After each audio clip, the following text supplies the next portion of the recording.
Take your mind to any part in the body that feels uncomfortable. More than that, take your mind to what feels psychologically uncomfortable. I played soccer as a young boy, quite a lot. That was one of my biggest pastimes. And it's a game. Everybody knows it's a game. This is not news for anybody. And yes, if your team wins, you feel a little good, fine. But also appreciate the team who lost. Today, when I look back on those years, the game that we as a team lost were the best games that I enjoyed. Because maximum struggle came there. The game where you won very easily gets forgotten. There is no struggle involved in it. The other team is weak. We score 12 goals and they can't even come near our goal. That's no fun. It takes away the adventure from it. Fortunately, in yoga, you don't have to do that, although some people do. Which is where this my Trikonasana better than your Trikonasana comes from. Such nonsense. If you are in a yoga class and you find somebody is not able to do something, if you have some way of helping them or suggesting something, feel free to do that. But any sense of I can do better than any other yoga student is not yoga. I think it should be called un-yoga.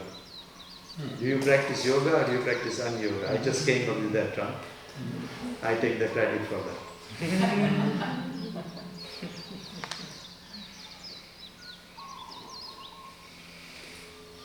So even as right now I am talking, I stay in this position, but some of you are changing your positions, which is fine.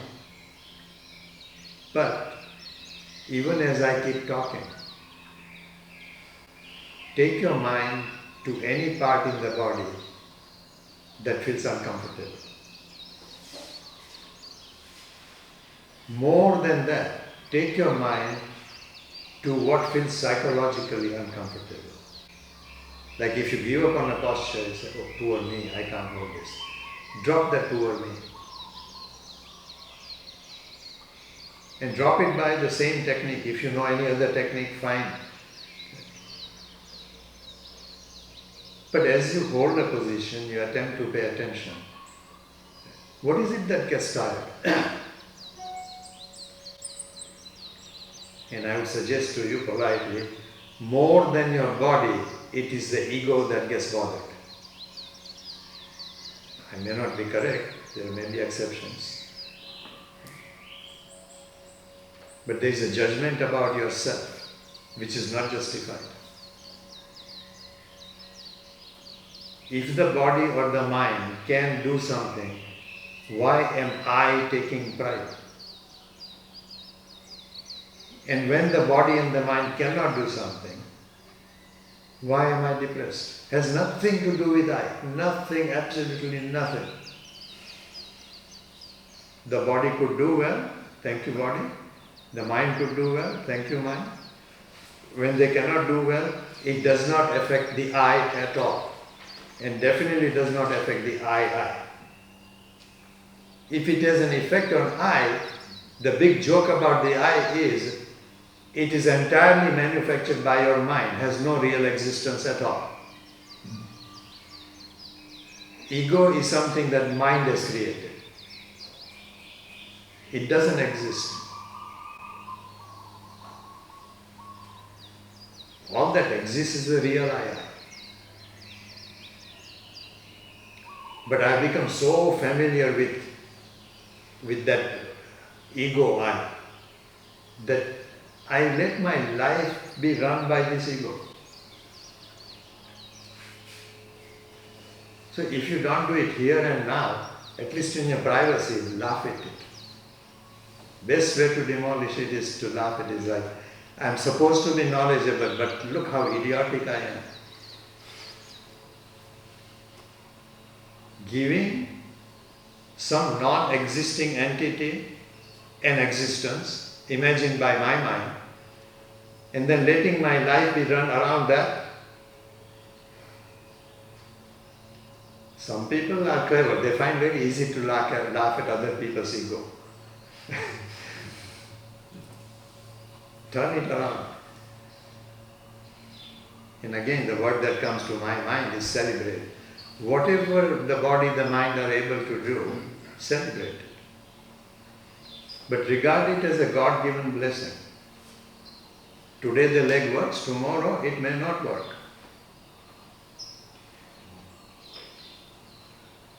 For my body and my mind, the biggest excuse today is what? Andrea knows this very well. I'm 82. The fact that for 82 years it has functioned is really amazing to me. So again, anything that happens outside, see how it reflects in you, how it is relevant to you. That's the secret, the biggest secret. We all know something about ourselves that we are not very proud of, or we wish it was different. Attention of yoga has to go there. And that is the aspect that causes a lot of unnecessary noise in the mind. Lot of unnecessary noise. That noise has to quieten down. Then remote viewing, you wanted to do it, happens. And in doing asana practice, we will be doing this in the afternoon. You have to pay attention to variety of things. You know, how is your alignment, how are you breathing and so on. But each of that examination, particularly when you are practicing on your own, should end up with this. What is it that I have to learn from this, and what do I celebrate from? Everything that you are able to do in an asana or pranayama practice, celebrate. Everything that you find you cannot do, your body, mind cannot do, consider that a gift also, in that you are seeking knowledge. Nothing wrong with that. It's a blessing. Things I cannot do, the body cannot do, are also blessing. Because it's an adventure. If I could do everything that everybody asked me to do, it would not be an adventure anymore. Yes, sir. I have noticed in the practice of remote viewing, when my mind is clear, that the transmission, the energy is more in the heart, or this area. Is this on a correct path? That it really comes from in here more than in here? Definitely. More here than here. Because here, this is still a little full of the I. Okay? There is less I here. But if I may, it's not even the heart as you know as a physical organ. Okay? Raman Maharshi clarified this to me. I always felt it was, the heart is on the left side for most people. Occasionally you find somebody who has the heart on the right side, but most people don't.